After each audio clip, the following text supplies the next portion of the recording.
Good morning, my dear 8th class students. Today we will solve 2019 8th board exam paper of science.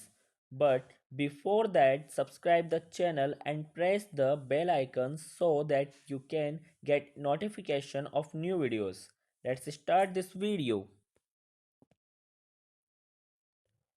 First question is the Rabi crop in following is निम्नलिखित में से रबी की crop या रबी की जो फसल है वो क्या है। इसका आंसर है green gram moong. Second question example of extinct animal species in following is. Extinct animals वो होते हैं जो अब यहाँ पर अर्थ पर प्रेजेंट नहीं है। इसका आंसर होगा डोडो बर्ड, डोडो पक्षी। Third question is the capacity of doing work in object is called. वस्तुओं में कार्य करने की क्षमता को क्या कहते हैं। जो कैपेसिटी ऑफ डूइंग वर्क होता है उसको कहा जाता है energy. Next question the name of the first Indian artificial satellite launched in space is. Space में सबसे पहले जो अंतरिक्ष में जो फर्स्ट नंबर का जो सैटेलाइट भेजा गया था, आर्टिफिशियल सैटेलाइट भेजा गया था, उसका नाम क्या है। Aryabhatta. Next question a light ray enter into a denser medium from a rare medium. Rare medium से डेंसर मीडियम में जो रे आती है उसका ऑप्टिकल पाथ किस प्रकार का होता है। तो जब रेयर मीडियम से डेंसर मीडियम में जब लाइट आती है तो उसकी स्पीड क्या हो जाती है, कम हो जाती है। तो वह नॉर्मल की तरफ क्या होता है, नॉर्मल की तरफ वो झुक जाता है या फिर उसकी तरफ वो थोड़ा सा बेंड हो जाता है। तो इसका आंसर होगा A. Next question is the telephone number of women's security helpline is. बेटा इसमें जो चारों ऑप्शन है वो चारों ही रॉन्ग दे रखे हैं। इसका जो करेक्ट आंसर होगा वो होगा 1091। ये मिसप्रिंट है। ओके, तो इसका आंसर जो होगा वो क्या होगा 1091। यह वुमेन्स सिक्योरिटी हेल्पलाइन नंबर होता है। सेवंथ नंबर का क्वेश्चन है अपना मैच द फॉलोइंग। इसको मैच करना है। फ्रेगमेंटेशन जो होता है, फ्रेगमेंटेशन किस में होता है, स्पाइरोगायरा में होता है। बडिंग जो होता है वो यीस्ट में होता है। पार्थेजेनेसिस जो होता है वो बनाना में होता है। और सेक्सुअल रिप्रोडक्शन जो होता है वो किस में होता है, मस्टर्ड में होता है। Next question is eight draw a label diagram of human heart. इसमें आपको ह्यूमन हार्ट का डायग्राम बनाना है। Next question is give the two example of the things which store kinetic energy and potential energy in on the basis of daily life observation. Daily life observation जो हमारा दैनिक जीवन है उसके आधार पर, उसके ऑब्जर्वेशन के आधार पर हमें काइनेटिक एनर्जी के और पोटेंशियल एनर्जी के दो दो एग्जाम्पल देने हैं। ओके, तो काइनेटिक एनर्जी जो होती है वो मूविंग पार्टिकल्स में जो एनर्जी स्टोर होती है या जो एनर्जी रिलीज होती है उस एनर्जी को कहा जाता है काइनेटिक एनर्जी। ओके, तो वॉकिंग जो होता है वो एक एग्जाम्पल होता है। जो चलना होता है, जब हम चलते हैं तो हम जो एनर्जी रिमूव करते हैं, जिस एनर्जी को हम रिलीज करते हैं वो काइनेटिक एनर्जी होती है। ओके, वाटरफॉल जो होता है, जब वाटरफॉल में जब पानी गिरता है तो वो भी एक काइनेटिक एनर्जी का एग्जाम्पल होगा। पोटेंशियल एनर्जी में जैसे डैम के अंदर जो पानी भरा होता है तो उसके ऊपर जो लगने वाली एनर्जी होती है वो एनर्जी कौन सी होती है, पोटेंशियल एनर्जी होती है। सेकंड एग्जांपल होगा अ बुक ऑन टेबल। एक बुक है जो टेबल पे रखी हुई है, तो उस बुक के द्वारा जो लगने वाली जो एनर्जी है या फिर जो बुक एब्जॉर्ब कर रही है, जिस एनर्जी को एब्जॉर्ब किया जा रहा है उस एनर्जी को क्या कहा जाएगा, पोटेंशियल एनर्जी कहा जाएगा। Okay, next question is what do you understand with artificial satellite. तो आर्टिफिशियल सैटेलाइट क्या होते हैं, जो मैन मेड सैटेलाइट्स होते हैं जिनको ह्यूमन के द्वारा बनाया जाता है, उन सैटेलाइट्स को कहा जाता है artificial satellite. Okay, how many types of these are, write the names. तो सैटेलाइट के तो कई सारे टाइप होते हैं। फॉर एग्जाम्पल नेविगेशन सैटेलाइट होता है, एक सैटेलाइट होता है जो वेदरिंग सैटेलाइट होता है, एक एस्ट्रोनॉमिकल सैटेलाइट होता है। तो ऐसे कई सारे टाइप होते हैं किसके, सैटेलाइट के।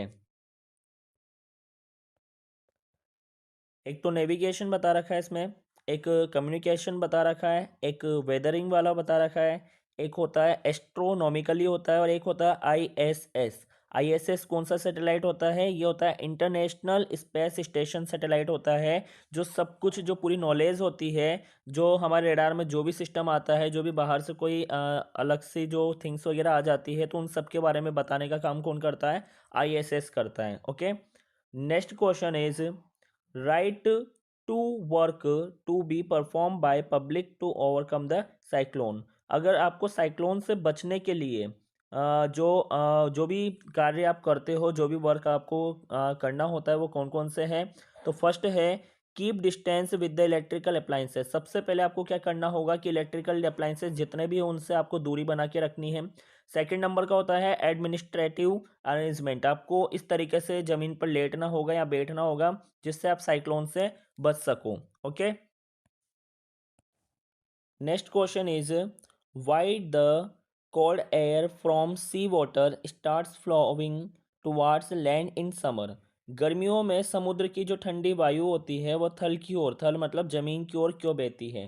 तो इसका आंसर होगा during summer land heat up quickly and results in low pressure development and high pressure develops over the sea because the heating of the sea is slow as compared to that of adjacent land। means गर्मियों के दौरान भूमि तेजी से गर्म हो जाती है और परिणाम स्वरूप निम्न दबाव विकसित होता है और समुद्र पर उच्च दबाव विकसित होता है या वहाँ का जो प्रेशर होता है वो बढ़ जाता है क्योंकि समुद्र का ताप निकटवर्ती भूमि जो उसके पास में जो तट होता है, जो एरिया होता है, जो कॉर्नर होता है, उसकी तुलना में क्या हो जाता है? कम हो जाता है। ठीक है, इसीलिए गर्मियों में जो समुद्र की जो ठंडी वायु होती है, जो ठंडी हवा होती है, वो जमीन की तरफ बहना स्टार्ट हो जाती है। Okay, next question is right 4 steps for control of air pollution. Air pollution को कंट्रोल करने के 4 उपाय बताने हैं या 4 स्टेप्स आपको बताने हैं। First step is reduce the number of trips you take in your car.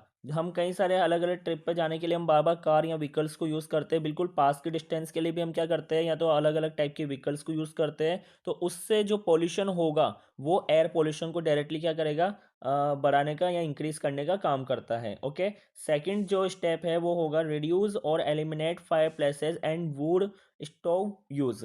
ज़्यादातर क्या करते हैं लोग बाग के आसपास फायर करना या जलाना स्टार्ट कर देते हैं चीज़ों को, तो उसकी वजह से क्या होता है कि एयर पोल्यूशन के चांसेस बढ़ जाते हैं।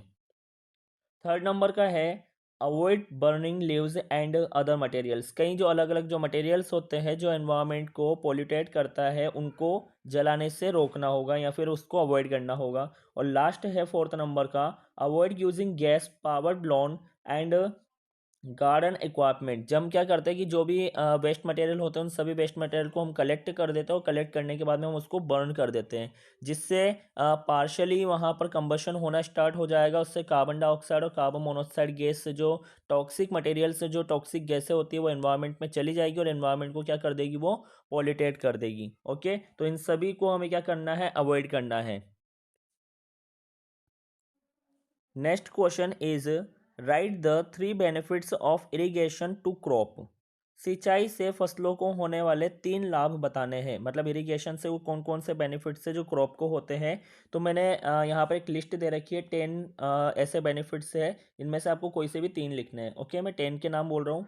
फर्स्ट नंबर का है वाटर कंजर्वेशन, सेकंड है enhanced crop yield and quality, third है improved crop success rate, fourth crop diversity, fifth extended growing season, sixth improved soil structure, seven increase farm income, eighth stable food supply, nine consistent quality and 10 water resources management. इनमें से कोई से भी आप 3 लिख सकते हो, 4 लिख सकते हो, जो भी आपको सुटेबल लगे आप अपने हिसाब से लिख सकते हो। Okay, next question is what is formed when metal react with water।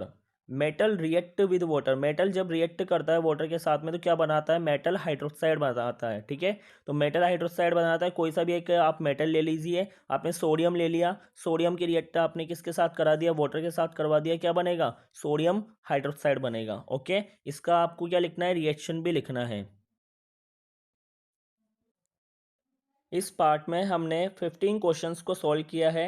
इसका जो नेक्स्ट पार्ट आएगा उस नेक्स्ट पार्ट में हम 16 क्वेश्चन से 30 क्वेश्चन तक सॉल्व करेंगे। ओके बेटा, अगर जिन बच्चों ने अभी तक सब्सक्राइब नहीं किया है वो चैनल को सब्सक्राइब कर लीजिए। आने वाली अपकमिंग वीडियोस के नोटिफिकेशंस आपको मिलते रहे, इसके लिए आपको बेल आइकन को प्रेस करना है। ज़्यादा से ज़्यादा बच्चों तक इसको शेयर करना है ताकि आपको एग्ज़ाम में हेल्प मिल सके। Thank you.